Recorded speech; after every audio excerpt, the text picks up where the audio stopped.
Okay. Hi everyone, we're going to start. If you want to wrap up your conversations. Thank you all so much for coming. This is the 5th homeschool talk of 2018. Hi Megan. And the 12th or 11th homeschool engagement overall this year. We've had some non-talk engagements, like some field days and stuff. I want to thank YU for hosting, as well as PNCA for facilitating this with homeschool. Victoria, my collaborator with homeschool, couldn't do it without her. And of course, the most thanks to Alexandria in the audience.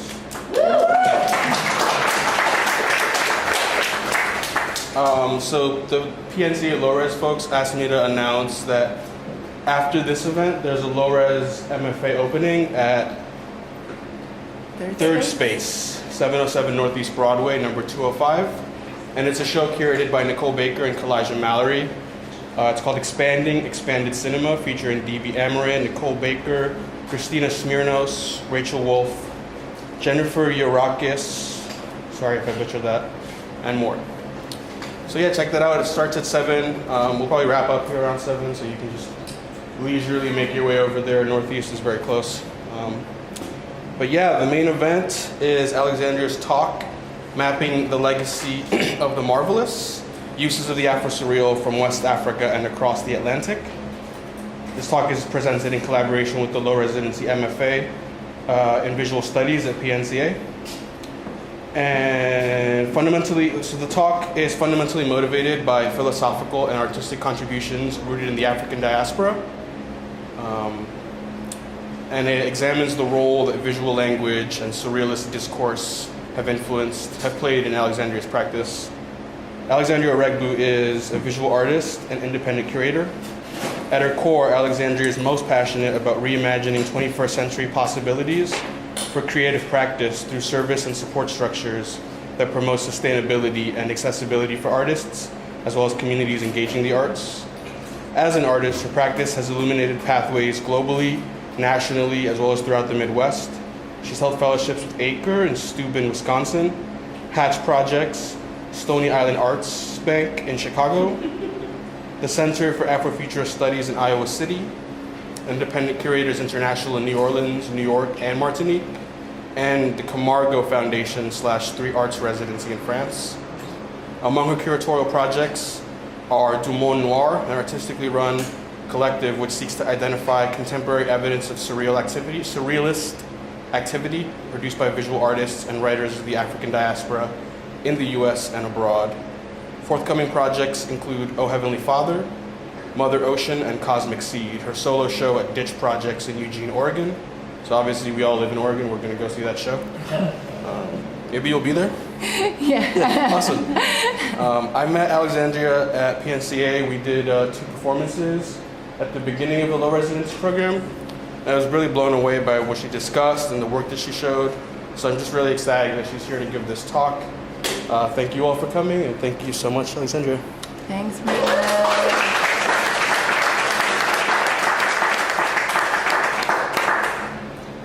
All right, y'all. So I have 78 slides to get through, and I'm gonna try to do that in an hour or less. Can everyone read the quote up here, or is it a bit difficult? We're good? Okay. It's about as big as we can go. Okay. Let's take about a minute just to go through this, because I want to make sure that we're all on the same page.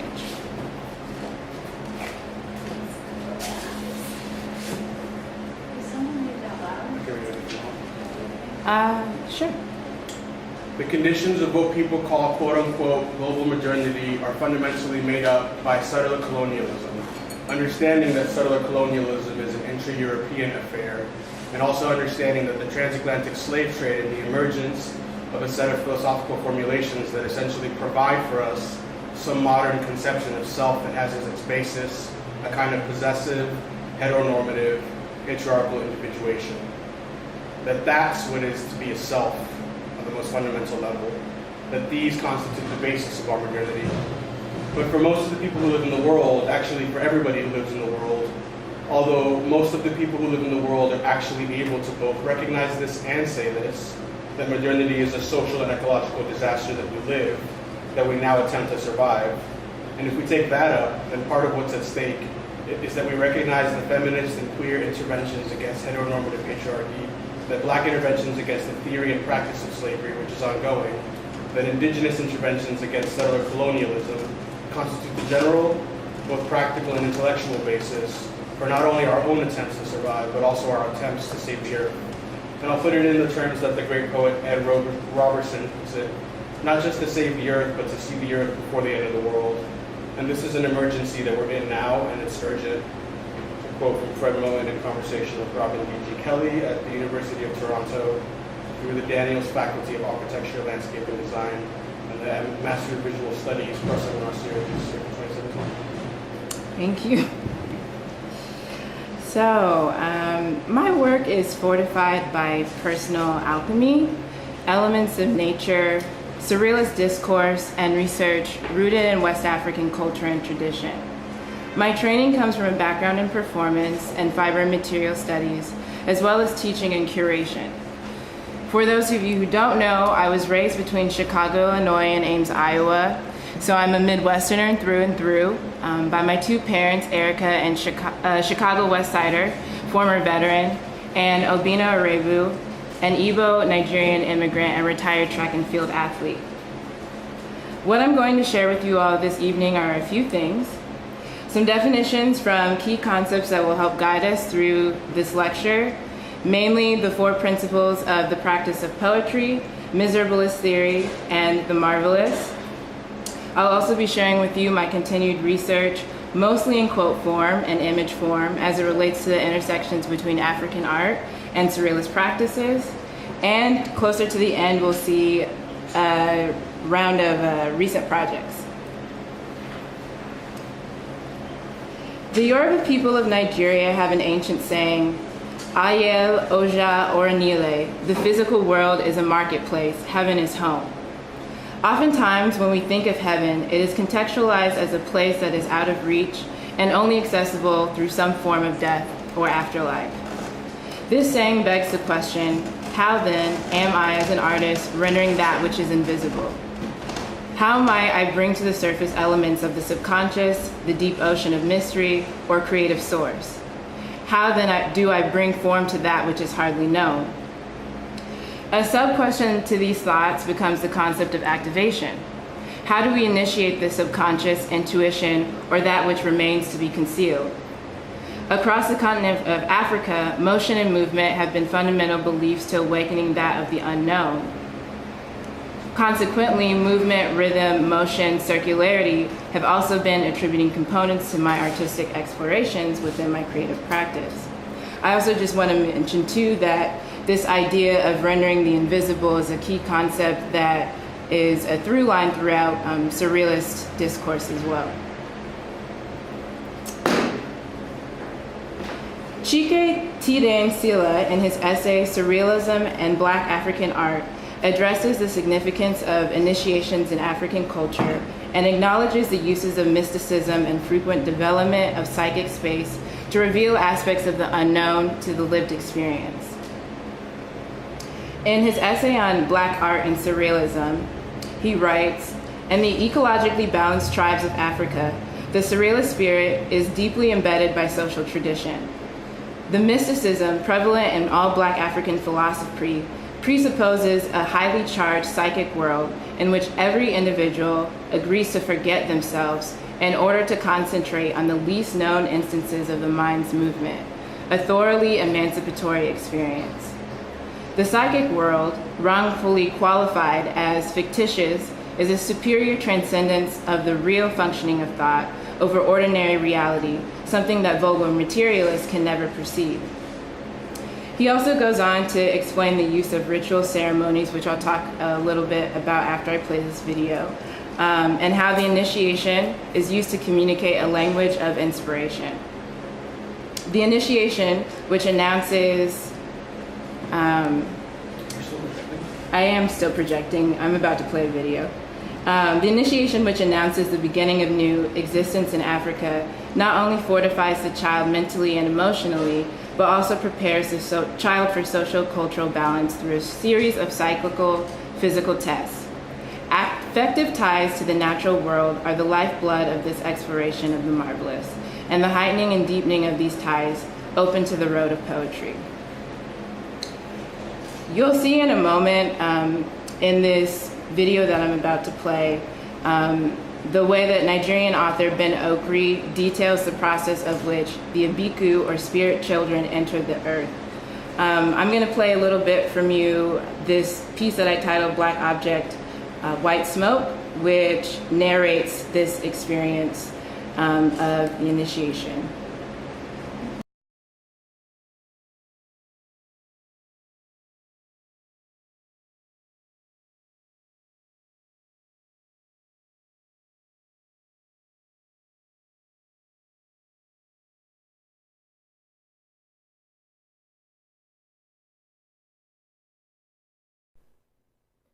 In the beginning there was a river.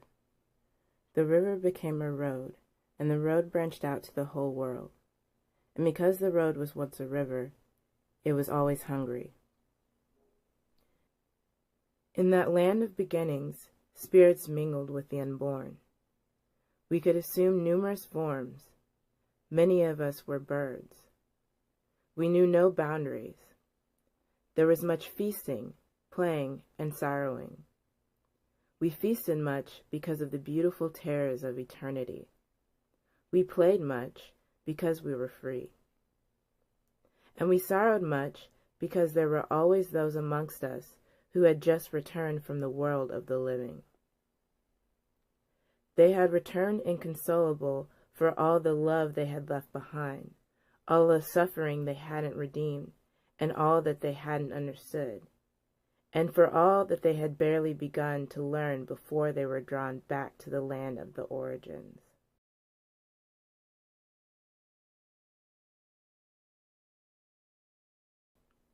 There was not one amongst us who looked forward to being born. We disliked the rigors of existence, the unfulfilled longings, the enshrined injustices of the world, the labyrinths of love, the ignorance of parents, the fact of dying, and the amazing indifference of the living in the midst of the simple beauties of the universe. We feared the heartlessness of human beings, all of whom are born blind, few of whom ever learn to see.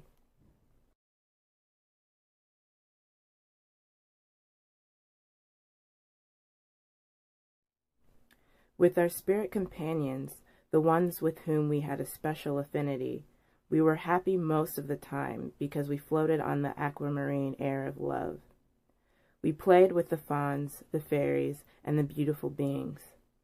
Tender sibyls, benign spirits, and the serene presences of our ancestors were always with us, bathing us in the radiance of their diverse rainbows. There are many reasons why babies cry when they are born, and one of them is the sudden separation from the world of pure dreams, where all things are made of enchantment and where there is no suffering. The happier we were, the closer was our birth. As we approached another incarnation, we made pacts that we would return to the spirit world at the first opportunity. We made these vows in fields of intense flowers and in the sweet-tasting moonlight of the world. Those of us who made such vows were known among the living as Abiku, spirit children.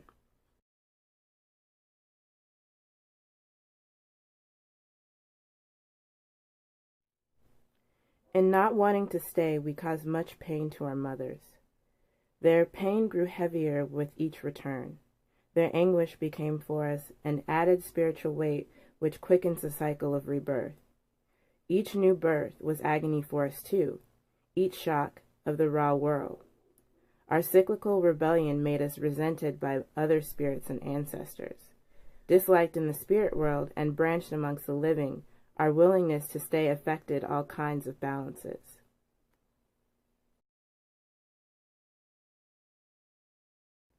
Not all people recognized us. We were the ones who kept coming and going, unwilling to come to terms with life. We had the ability to will our deaths. Our pacts were binding. Those who broke our pacts were assailed by hallucinations and haunted by their companions. They would only find consolation when they returned to the world of the unborn, the place of fountains, where their loved ones would be waiting for them silently. Those of us who lingered in the world, seduced by the annunciation of wonderful events, went through life with beautiful and faded eyes, carrying with us the music of a lovely and tragic mythology. Our mouths utter obscure prophecies. Our minds are invaded by images of the future. We are the strange ones, with half of our beings always in the spirit world. These are the myths of the beginnings. These are stories and moods deep in those who are seated in rich lands who still believe in mysteries. I was born not just because I had conceived a notion to stay, but because in between my becoming and going, the great cycles of time had finally tightened around my neck. I prayed for laughter, a life without hunger. I was answered with paradoxes. It remains an enigma how it came to be that I was born smiling.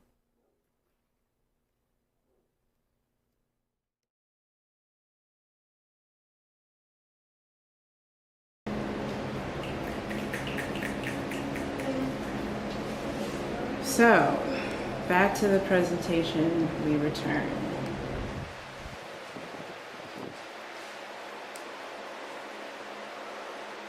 I kind of like the idea of reading quotes out loud. Could I get maybe another volunteer just to read out loud for me this slide?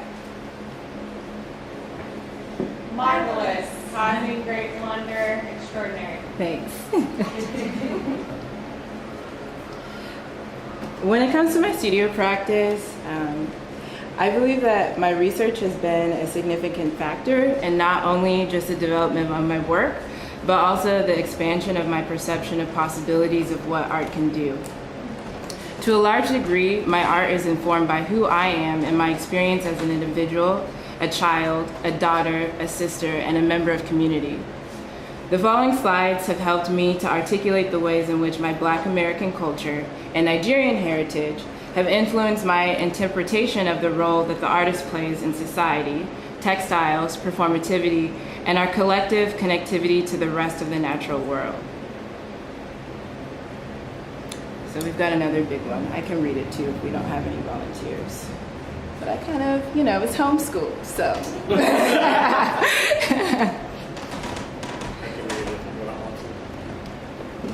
Okay. But man is merely the world and the sphere of self-consciousness in the artist. By cultivating this difference, does not isolate himself, but on the contrary, reaches out in a way to people and things in order to express them validly.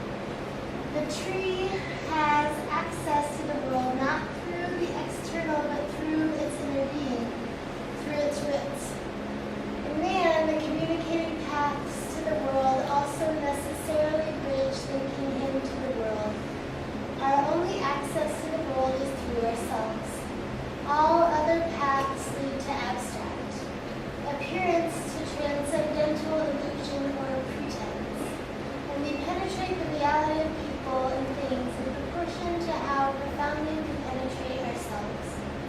The depths and complexities of the world are simply external projections of our own depths and complexities. The work of art cannot exist without sensory contact with the world, contact which is possible only as through the passage of man into himself and self. Expression of the whole is indivisibly attached to expression of the self. Renee Monroe. Thank you. So I spend a lot of time looking at maps and diagrams. They just really help me organize my chaotic mind. And I think a few of these diagrams that I show kind of help articulate the way in which I am thinking about just my sensory experience in the world and the way in which these pathways to kind of provoking or evoking spirit or soul So this is just a little map that I found on the internet called The Threefold Nature of Man. And one of the things that I really like is how the map sort of has 4 components to it: the body and these pathways into the Holy Spirit through our 5 senses, right? And hearing being the central pathway to memory, and also sort of the core or nuclei of the Holy Spirit. I also, in the last 2 years of my research, have been examining the philosophical and worldviews from the Igbo people of Nigeria, where my ancestors are from, which have played a major role in my understanding of spirit as well, life and death, the world and the universe, and my finding of place amongst it. I particularly appreciate this diagram for Hobart Cole's book, Igbo Arts, Community, and Cosmos, which breaks down human existence into 4 parts, essentially. It has the individual, family, it goes into village and village group, and then from there you can kind of see after death at the very bottom, the many different lines sort of lead you to different experiences, maybe reincarnations, purgatories, if you will, that are believed within Igbo culture. Similarly, I look at the arc of my own artistic practice as the exploration of creation or source through 3 realms, the first being self, the second being family, and the third being community. A couple of other things that are really important to me are I've spent a lot of time reading up nerdily on cosmology, and so part of this research kind of also entails understanding a little bit deeper about what the different planets and stars sort of, how they influence us here on Earth. So I'm just going to read a little bit about the representation of the sun and the symbolism of the moon, because traditionally in cosmology, these are manifestations of what is perceived as masculine versus feminine energy. I'm totally comfortable with people sort of like challenging that, but I'm just talking about sort of the tradition or the origin of things. So I'm going to share this with you all, and then we'll continue to go from there. The sun's glyph, a circle with a dot in the center, signifies the emanation of light, i.e. life-giving energy from the unlimited sources of divinity. The circle is a symbol for infinity, while the dot is the point of light which is sent forth from the source. Man is a manifestation of the creative aspect of this dot. In short, the sun's symbols reveals the divine origin and shows man the unlimited possibility of growth, which can be achieved through the conscious attunement of the dot of divinity within each being. This excerpt comes from Alan Oken's essay on symbolism, mythology, and the history of the sun from his book, As Above, So Below. If the circle of the sun represents the infinite and unmanifested source of energy for the entire universe and each human being, then the semicircle of the moon reveals the finite and manifested. The moon absorbs the light and heat emanating from the sun's rays and gives the creative force form. The moon, therefore, is emblematic of all that is receptive in human nature, the subconscious, the emotions, and the behavioral instincts. In short, the moon is the soul, while the sun is considered the spirit. So as I mentioned earlier, I've been looking at ways in which this shows up within traditional African textiles. So these are a few examples of cloth that are coming from the Congo. It's called Cuba cloth, which is applique. There are 2 forms of it. One that is partaken mostly by the men of the community or men of the tribe and the women of the tribe. So you can see sort of the distinctions here on the right, where the male cloth is a bit more ordered and graphic in terms of design. The feminine cloth or the female cloth is more on the intuitive, kind of chaotic doesn't have necessarily a deliberate pattern, but definitely seems deliberate in terms of the placement of these different symbols. It's pretty consistent throughout this practice or tradition of creating this textile. Here's another example of the masculine and feminine cloths. So on the bottom you have the male, on the top you have the feminine. Oh yeah. So on the subject of technology and advancement, this book, African Fractiles, Modern Computing and Indigenous Design, has been helping me with understanding the uses of math inspired by nature and social formations to create design and art as well as daily life. So I've been looking at this particularly in the formation of traditional Igbo hairstyles, as well as photography of these hairstyles. So this is J.D. Okire, he's a Nigerian photographer. There's some other examples as well, but I'm gonna kind of skip through them. So now we're entering the bit more of the personal, in which I spoke of sort of my conceptualization of home or understanding of the source coming from self, family, and community. And we have another quote. So I'll read this. But the conquest of the physical world is not only man's only duty. They, he, she, they are also enjoined to conquer the great wilderness of themselves. The precise role of the artist then is to illuminate that darkness, blaze roads through the vast forest, so that we will not, in all our doing, lose sight of its purpose, which is, after all, to make the world a more human-dwelling place. I kind of want to change human to humane, but this is a quote from James Baldwin's essay on the creative process, which I would totally encourage you all to read because it's really phenomenal. So diving into this, the wilderness of oneself, a huge part of my process involves following a trail of symbols, histories, etymologies, origin stories, and images of the past, reimagining my own personal mythology and envisioning how these mythologies or dreamscapes of the present self might exist in the future. This is a photograph of me and my sister back in the day. I don't remember, I don't think this was Halloween. It was some just costume type day at school back in Ames, Iowa. And I found it so interesting, our strikingly different choices of how we wanted to represent ourselves for this day. I am totally decked to the nines in my Nigerian garb, while my sister she wanted to be a Barbie cheerleader. I'm thinking of how we are to this day, and I feel as though things have kind of maybe switched. Like, I was a cheerleader. I did cheerleading in high school, and now she climbs trees and forests land and stuff, so it's hilarious to me. These are also just some clippings. This is a family portrait. My father, my mother, me and my sister when we were kids.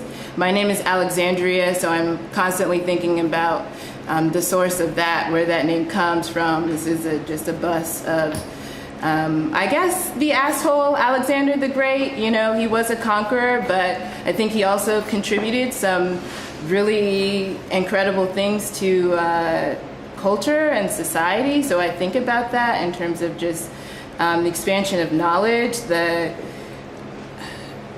depths and expense and willingness that we are deciding to go for sort of whatever we consider to be progression. He's just an interesting figure to me. And then this other clipping is a newspaper clipping from back in the day when my dad was competing in track and field. He was very successful. I guess this was from 1992, just a year after I was born. But he, by the time he was my age, had toured all over the world. He still holds he's in the top 5 and the furthest jumps back home in Nigeria. He's been inducted into the Hall of Fame. And so this idea, notion of legacy is something that I'm thinking a lot about too. Furthermore, I just wanted to kind of briefly mention this connection between Nigerian culture and Greek culture.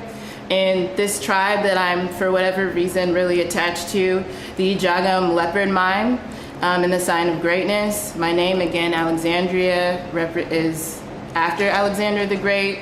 There's just some excerpts within here that sort of articulate the love that both the Ijagam and the Greek people have for the art of love and war. So for the Ijagam people, there's definitely an affinity for horticulture, plants, flowers. There's an affinity for performance, but there's also an affinity and love for physical exertion and physical self-realization through hunting and different sort of sporting events. So this dualism between nature and the body is something that's followed me everywhere that I've gone. Before I just made the decision to become an artist, I was participating mostly in sports, kind of as the firstborn, and trying to follow in my father's footsteps, I guess, to like make him happy. But I gave that up my final year before I graduated high school. So I just wanted to include a couple more images of my family. I think a lot about the contributions that I've received from both sides of my parents. On one end, the textile and performative traditions that have been passed down to me. This is images of the Ijagam Leopard Society men parading or doing their procession within probably Nigeria or Cameroon, I'm not sure. But these textiles that they are wearing are called Ukara cloth, which is entirely hand stitched and then dyed in indigo. And this is a huge process, a major process that I'm working with right now. Here's another example of it.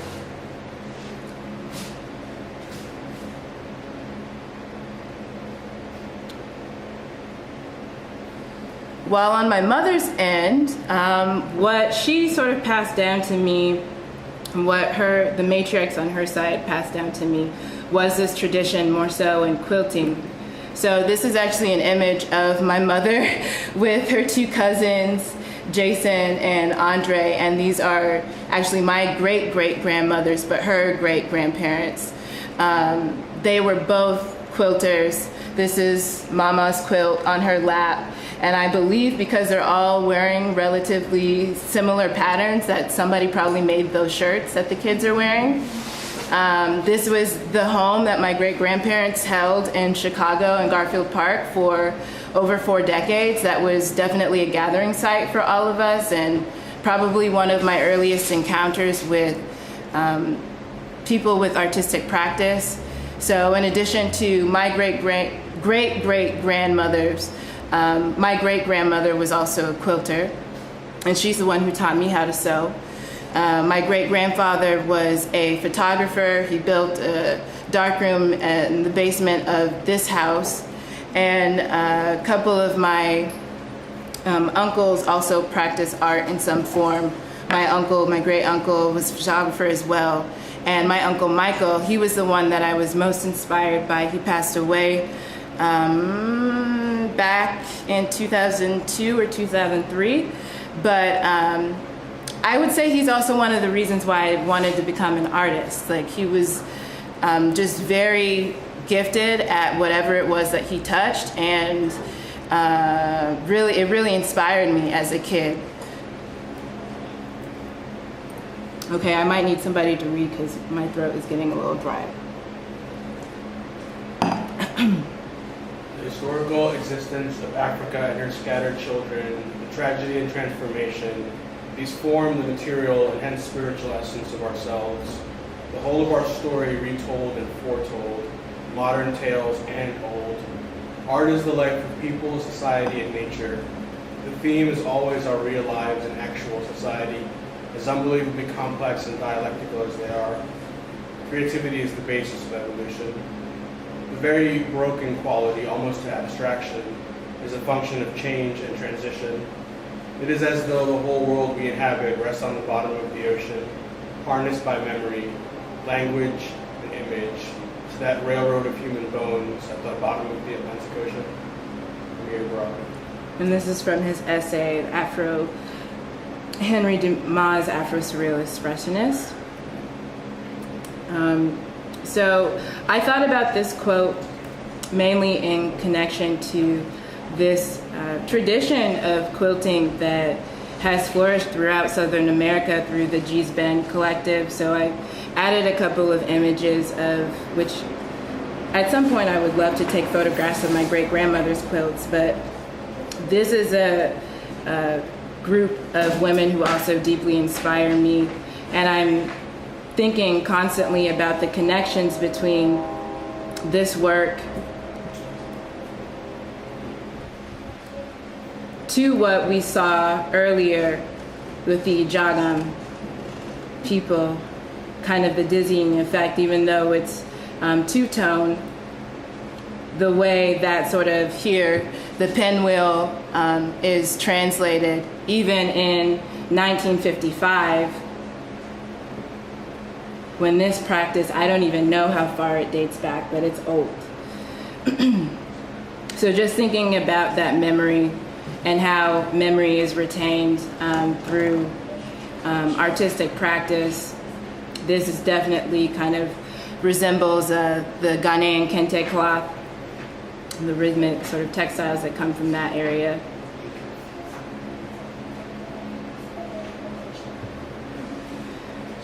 So I think I want to read this out loud just to kind of get us thinking a little bit more about the subject of surrealism and how African art kind of interweaves itself within this discourse.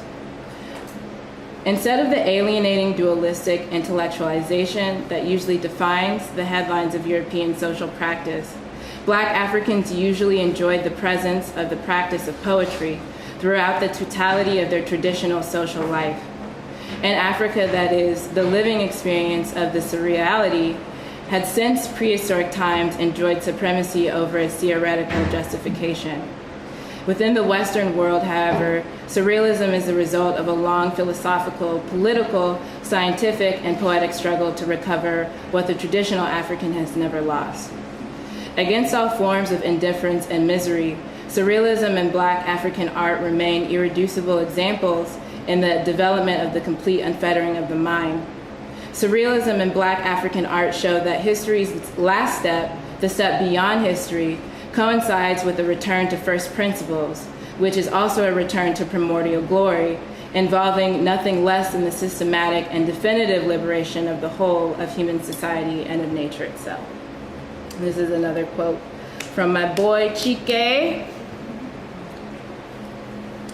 So kind of within that realm, as we're talking about the lived experience of surreality within African art, I've been doing a lot of research on this particular sculpture. It's called the Ijele mask, which is performed throughout the southeastern Nigerian region.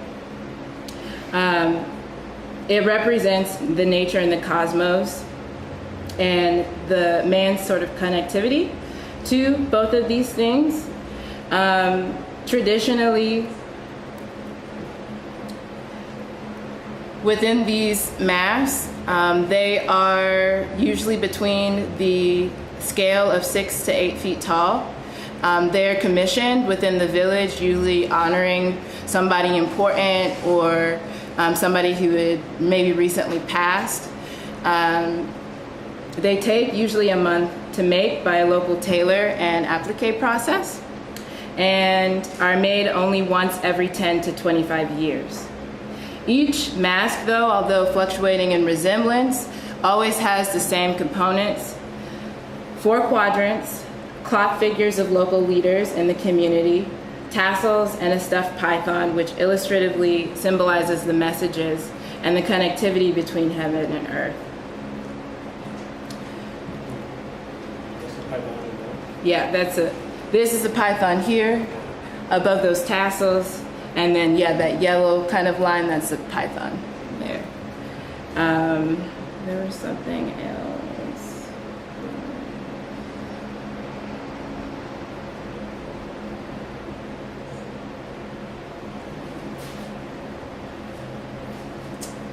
So some of you are still kind of maybe wondering what exactly is this practice of poetry that keeps coming up. So within his introduction of Revolution in the Service of the Marvelous, titled Raising the Stakes, Chicago Surrealist Franklin D. Rosemont speaks on the social-political climate of poetry. Within this text he writes, "Poetry is endangered almost to the brink of extinction by violent, totalitarian, spirit-crushing, life-threatening social order that is concerned exclusively with increasing the profit, power, and privilege of a tiny parasitical ruling class." He goes on to identify the 4 principles of the practice of poetry, as stated here, as a direct means to disarm miserabilism. He states that poetry is a source of knowledge and a method of knowledge. Poetry is audacity and insubordination. Poetry is a model for a better society. And poetry is an adventure and experience that makes all the difference in the world. In 1972, excuse me, the Chicago Surrealists organized the world's largest Surrealist exhibition, actually in Chicago, which involved over 300 artworks from over 30 different countries across the globe. And the title of the show was Marvelous Freedom, Vigilance of Desire. And we kind of identified, me and my collective, that these 4 principles sort of represent that. Number 1 being the marvelous, number 2, freedom, number 3, vigilance, and number 4, desire. One of Surrealism's signal contributions to critical theory is the concept of miserabilism, which gives us a framework for understanding just what type of hegemony is produced through the interplays of capital, patriarchy, and whiteness. Surrealism, as Rosemont reinforces, promotes the abolition of capitalism, the industrial, prison, pharmaceutical, and media complex, and genetic engineering, amongst other miseries, which are the result, as he believes, of globalization. Within that, he also identifies as miserabilism as a death grip that produces both misery and the idea of misery as the only reality. So I'm going to show you a little bit of my own projects that in one way or another are kind of weaving themselves in and out of this discourse. I think some pieces are a little bit more successful than others. I'm not really going to speak much about the origins or how the work came to be. I'm just going to sort of show you all the slides, and maybe afterwards, if there's things that you're intrigued by, you can ask questions. So these next 4 works are some pieces from a group show, a 2-person show that I did with artist Rami George. He is, his family is of Palestinian descent, and we were really interested in bringing our interest in water. We're both triple water signs, both Cancer, Scorpio risings. So we were kind of really interested in just what could happen if our works, our 2 practices existed in a space together. So this is the piece that I did for the show titled Ebo Landing, Part 2, The Atlantic. It's just a laminated inkjet print with obsidian rock, paying homage to the historical site of Ebo Landing in southern Georgia, which was a site in which dozens of Nigerian slaves committed suicide in the Atlantic Ocean or in the shores of Georgia. in revolt against slavery. A couple other pieces from this show. This was an installation, actually 2 parts. There were 234 Gabura daisies that I had placed. Unfortunately, they wilted when I actually got around to documentation of them, but at one point they were alive. I think sort of the capturing of that time too is actually quite poignant, considering the subject matter.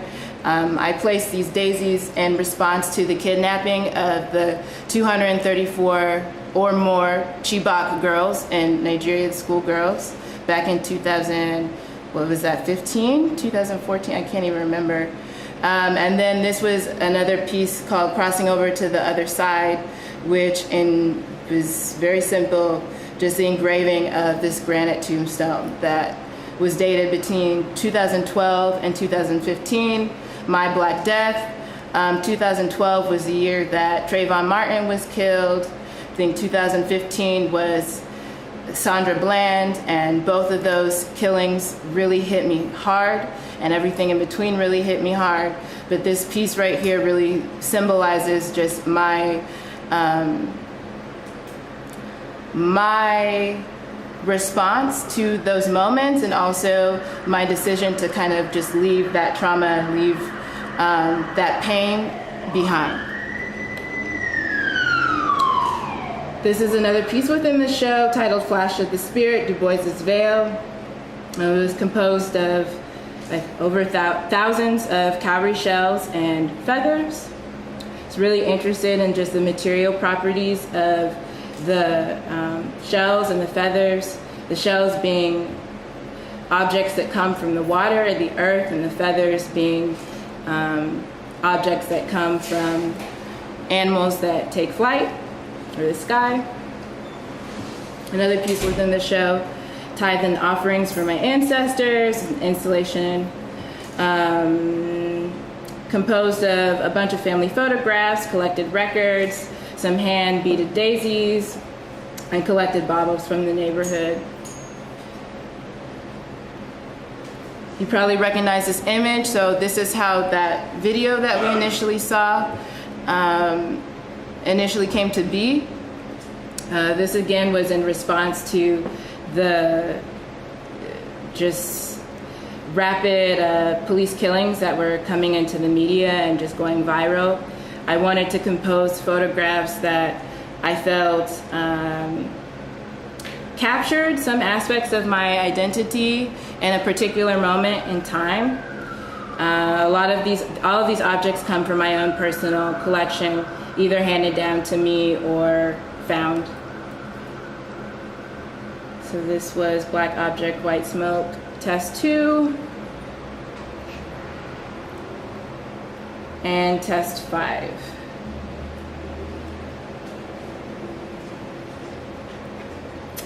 As part of that exhibition, we also created a catalog, which I owe you a copy of. I meant to bring it, I'm so sorry.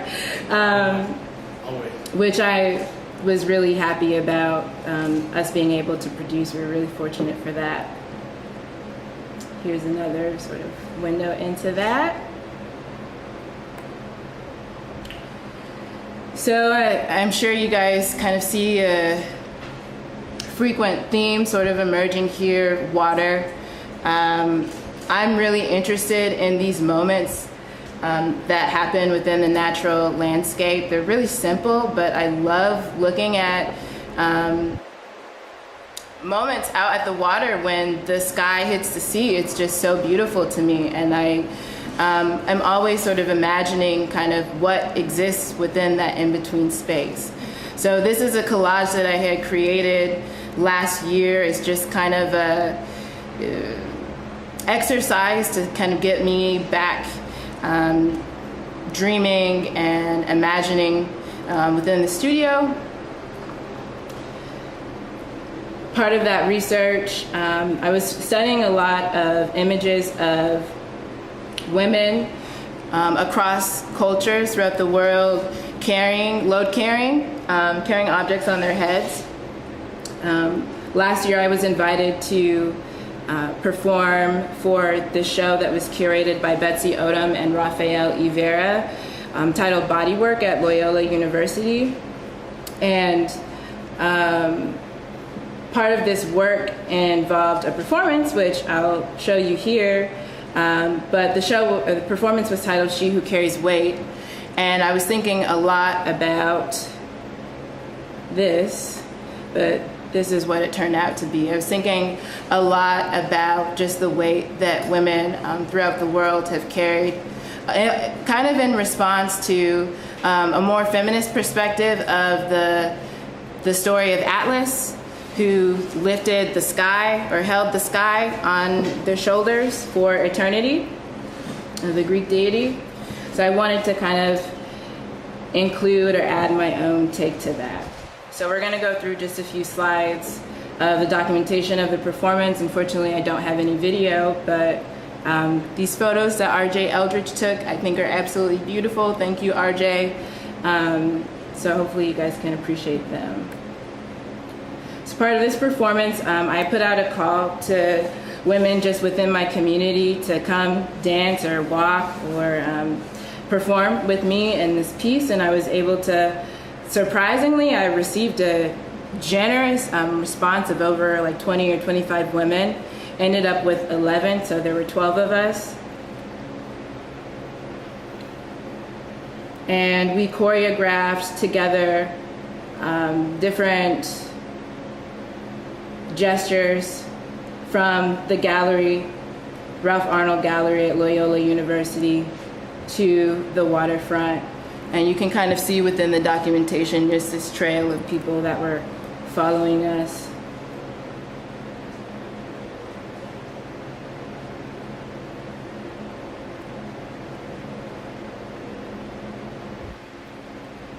And again, these materials, the cowrie shells, the bird feathers, these are things that keep coming up for me.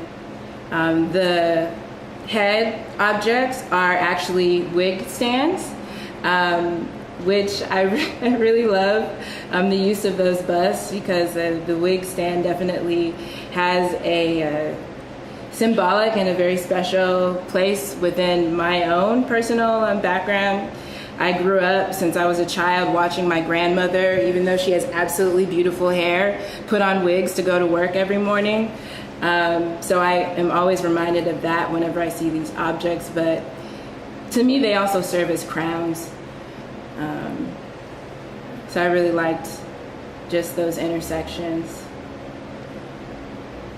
When we actually got to the Waterfront, I invited the participants to just say out loud the name of the women who were coming to surface, as if it were a prayer or whatever, just whoever was on their thoughts. So we left that at the Waterfront.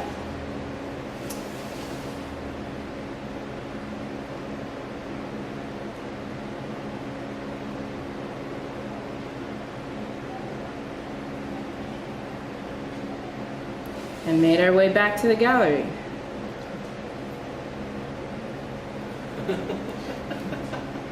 So much better than whatever that is. Oh yeah. Oh my gosh, I didn't even think of that. Wow. This is a group photo. Just put it in there just because I love it. Yeah, so this was a piece in response to my first attempt for the Ijele mask, all indigo dyed, hand painted, entirely constructed by myself, and some generous support from my mother at Coe College in Cedar Rapids, Iowa last year.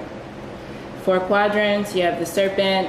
I didn't include the silhouette or mini doll figures within this one. I might try to do it for the next one, but the patterns within here, of course, represent uses of the incivity symbolism that's used within the Ikara cloth that we saw with the Ijagam leopard society.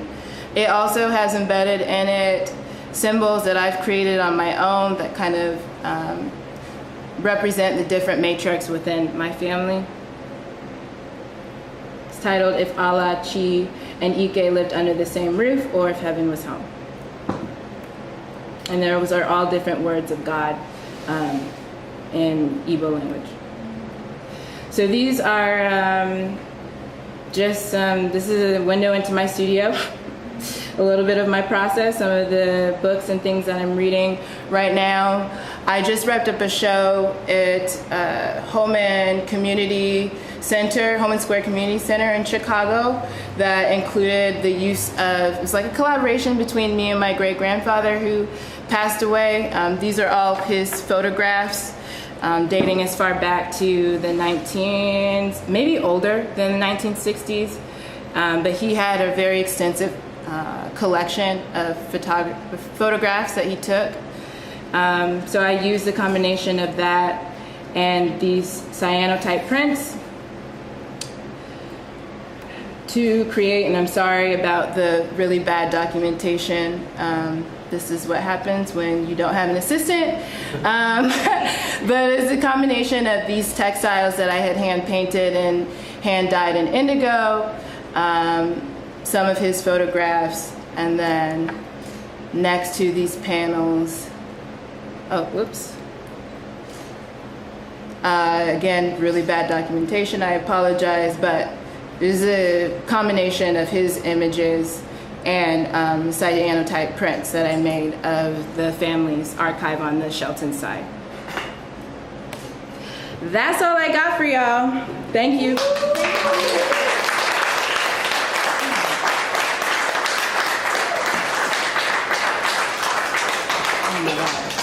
Are you done? Or you want to take some questions? How do you feel? I am definitely happy to take some questions. I think that was a lot. I'm sure maybe there are some questions. I hope there's questions, but I know it's hot in here too. So if we need like a 5-minute break and people want to kind of disperse and come back, I'm open to that. Otherwise, we can just push through. I don't care. Let's power through. Okay. We take breaks and then Yeah, if we take a break, it's over. All right. So, questions, comments, concerns.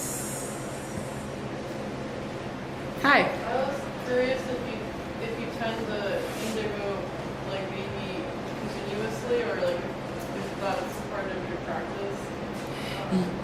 Yeah, indigo is, I just recently, as of last year, self-taught myself how to work in indigo, natural indigo dye. I don't use synthetic dye. I go through the full process in my tiny ass studio. I'm also learning to work with other natural dyes, alkanet, cochineal. I worked with Osage orange not too long ago. But this color, indigo, is one that I refer to a lot because traditionally, throughout West Africa, indigo is considered a universal color. And so just with my interest within cosmology and sort of this exploration of the self and my family and community, I like that this color blue can kind of be a unifier between those concerns.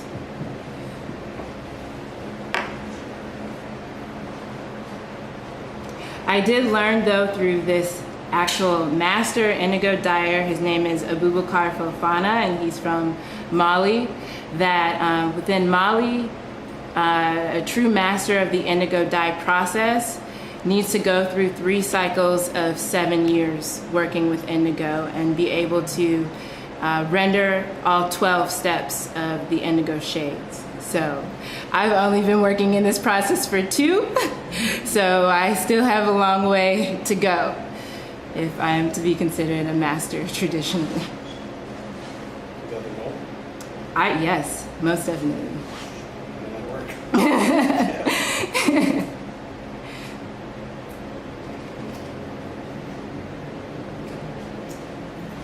Hi. Hey. So as you said, it's in the talk. It seems like a lot of inspiration comes from symbolism. Yeah. And kind of like how those diagrams and patterns and movements connect to your own life and history.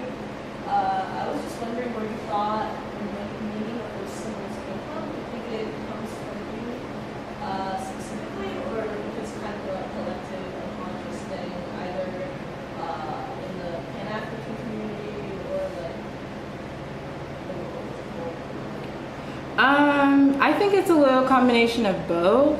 I'm definitely not rendering things entirely within the traditional sense, mainly because like, even though I am half Nigerian, I've never been to Nigeria before. No one taught me how to do these things. So like my process is not entirely traditional in that regard, right? But as I've dived deeper in my own research and just kind of followed my intuition through this process, I've realized just these little synchronicities that have been popping up. I didn't know that indigo was considered a universal color until I went to Abubakar's talk only maybe 2 or 3 months ago.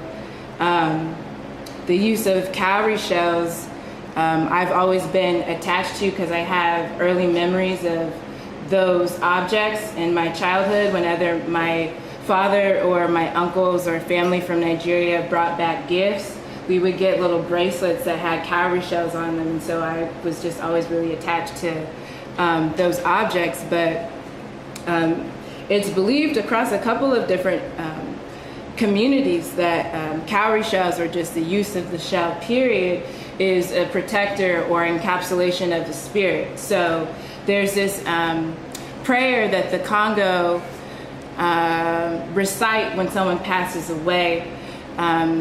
It's also, you can see if you go to any old sort of burial sites within the South, they cover their gravestones in shells as well as a protector of those who have passed. But there's a prayer that goes something like, as long as you live, keep me, or something, so that you will guide my spirit. I'm butchering it. I'm totally butchering it, but it's actually really beautiful and a really poetic gesture, and it's just a way. I think of that gesture as a way to sort of, for me, it's a way of coping with loss. It's a way of kind of coping with physical trauma that the body may sort of carry or experience within the physical realm, and a way of kind of extending these other aspects of ourselves that are totally invisible to the rest of the world, right? Like we, even though our bodies die, our memories of people last forever, right? And so to put that intention out into the world, there's something to me that's really powerful about that. So I'm really attached and drawn to different moments or practices of these things. Hey. So, it's because I know that you're doing that research about surrealism in the Caribbean, and Martinique in particular. I'm wondering, so I can't remember who, the quote that you read about surrealism being a way of accessing, so from European modernism, accessing another way through that, getting to mystical, magical, and other ways of thinking about the world. So this kind of, circling back. When you're doing, when you're doing, and it says like, so the African, the traditional African never lost it. Yeah. Right? So when you're doing research, where do you, maybe it's a matter of nomenclature or category, but where do you draw the line then, or whether you think of a practice as a surrealist practice? Does it have to have gone through modernism then for you to think about it as a surrealist practice, or no, or versus a? No, it doesn't have to go through modernism for me. Like I interpret this quote as it's saying that it's always existed adjacently to modernism. So like while modernism sort of kind of emerged, this thing was still happening, but also happened before that. And so agreeing with this quote, I'm very invested in kind of the ancient or the old ways.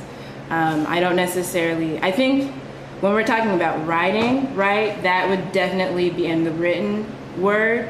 That would definitely be a form where I have to rely on modernism. And this is something that the Martinican surrealists are interrogating all of the time, you know, that the separation between the Antillean sort of culture versus their ancestral origins, and how do you negotiate within that? And then also for myself, right, like I sit on both sides too.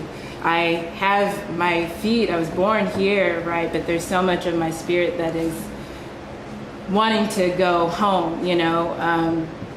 So I like to kind of play with both of those realms and almost like a magician in my own right, kind of use them to my own kind of advantage. I hope that answers the question.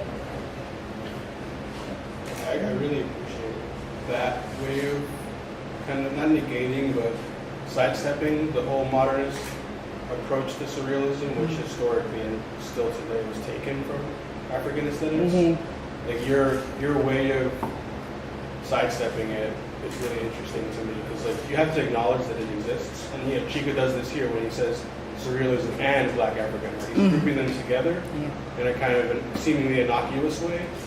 But I feel like you go the next step, and like you're saying not only that African art is the source of modernist surrealism, but also that modernist surrealism is like not as useful. It's still trapped in this reductive, conceptual, intellectual approach. And it's not. I mean, it's useful for white people. It's important. And like, you know, I was reading. I'm just ranting. I'm sorry. No, keep going. Keep going. Oh, sure. Yeah. I was reading this anthology, Black, Brown, and Beige, yes. Kind of in preparation for this, and thinking exactly about what you're talking about, like the canonical issue, where poetry and written language, which is kind of like the engine of modern Western surrealism, it allows like an erasure of the ancestral and ongoing surrealism that you mean, interior, ancestral surrealism that is inborn to people from Africa and the diaspora. Right? So like, I just love the way that you sidestep it. And, like, you have to acknowledge it, but you can just go around it. I think what else, kind of in response to both of these comments, I think about, even though I wasn't there, just that moment, that magical moment when André Breton, a French writer and surrealist, made his way to Martinique and met the Césaires. Like, the Césaires, they didn't necessarily have a term for what it was that they were participating in beyond negritude, but when they met Andre, they were like, this is also us, right? And kind of mobilized a whole community based off of that first meeting. So I'm interested in that moment too, like how kind of oppositional forces, or the way that we might traditionally perceive them, how they can work together. I mean, it has to be like, it's notable that surrealism is the only instance of like modernism that has Black and brown people in its canon. Right? So I just feel like even if it has a colonial relationship to African surrealism, it's still, it's better than Dada or something, or like Cubism. So I just appreciate the way you do that. Hey. Hi. I'm curious, along the lines of poetry, do you write any poetry yourself and put it in with your work, your visual work at all? And if you do, can we read that sometime? Follow me on Instagram. That's where I post a lot of my writing right now. If it does take on poetic form, it's something that I used to practice a lot before I entered college. That's interesting to me. So I'm trying to get back to that space. It's been kind of emerging over the last year, but slowly. Yeah. I'll follow you on Instagram. Finding Ijoma. Okay. The underscore. The Yeah. underscore somewhere in there. Yeah. look like. Okay, hey. Sort of a half-formed thought. I love that, or it strikes me as interesting that the interest in cyanotypes is taking this like beautiful blue, those kinds of like formal concerns, and the photographic legacy of your family, and involving the cosmic, like involving that activity in the sun. And if you ritualize that process at all, or how do you conceptualize that? The cyanotypes, I guess, I'd like to know more. Yeah, I guess I started, so this is another process that I taught myself how to do. I didn't buy cyanotype paper, but I made the solution myself and made the negatives, if you will. They're kind of, I mean, they're okay. They're not the best, but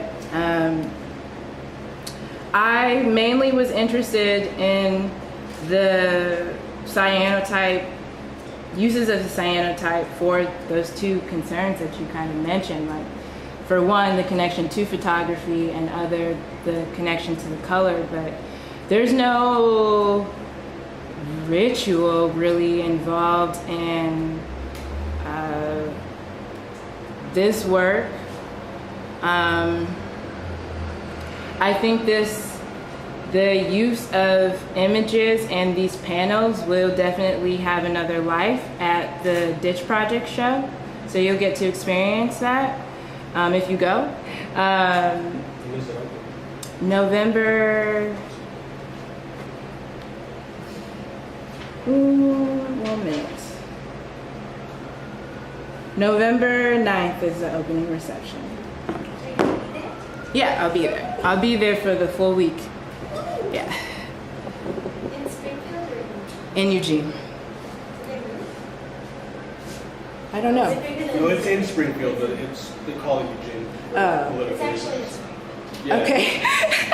Springfield is part of Eugene in one sense, but also separate in a different sense. Okay. Kind of like St. John's in Portland, if you're familiar. Okay. It's across the river and it's a little more. It is confusing. I'll find out tomorrow, actually, because I'm gonna go up there. They just suck Yeah. towns, you know. It's pretty good. Those little towns maintain their independence. So are these? Can we talk about these symbols? Yeah. So these symbols are called insibidi, which are also practiced in the southeastern region of Nigeria, where my father's people come from. Amongst the secret society, the Ijagam Leopard Society exercises these symbols. There's two forms of it, forms of love and forms of war or conflict. These are all nice symbols because I want to bring that energy into space. But yeah, all of them obviously have their own meaning.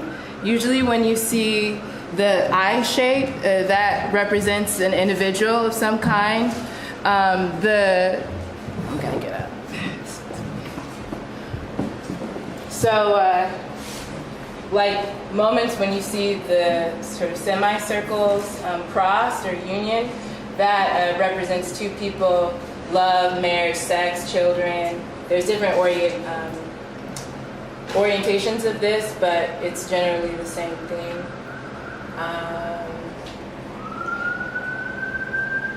Feminine, masculine, or male, female, or actually I think it's the other way around.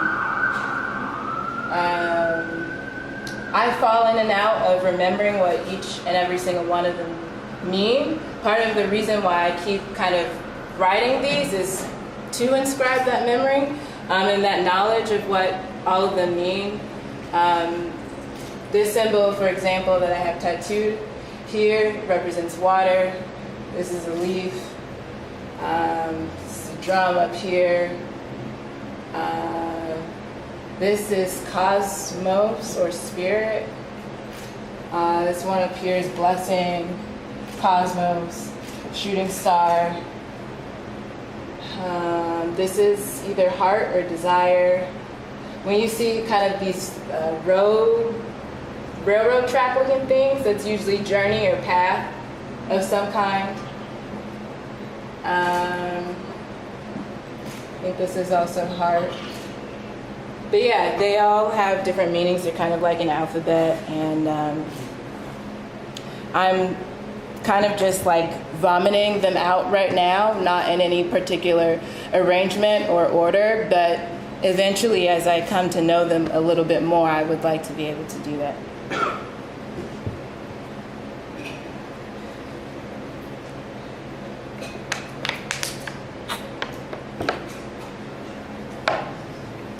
What else are you going to do while you're Go home. Tomorrow, yeah, I go to Ditch for just the day, and then I return later that evening at like 10. I fly out at 7 in the morning.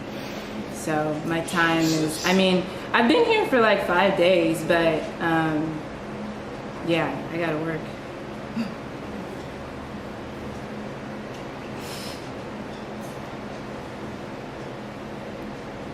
Thank you all.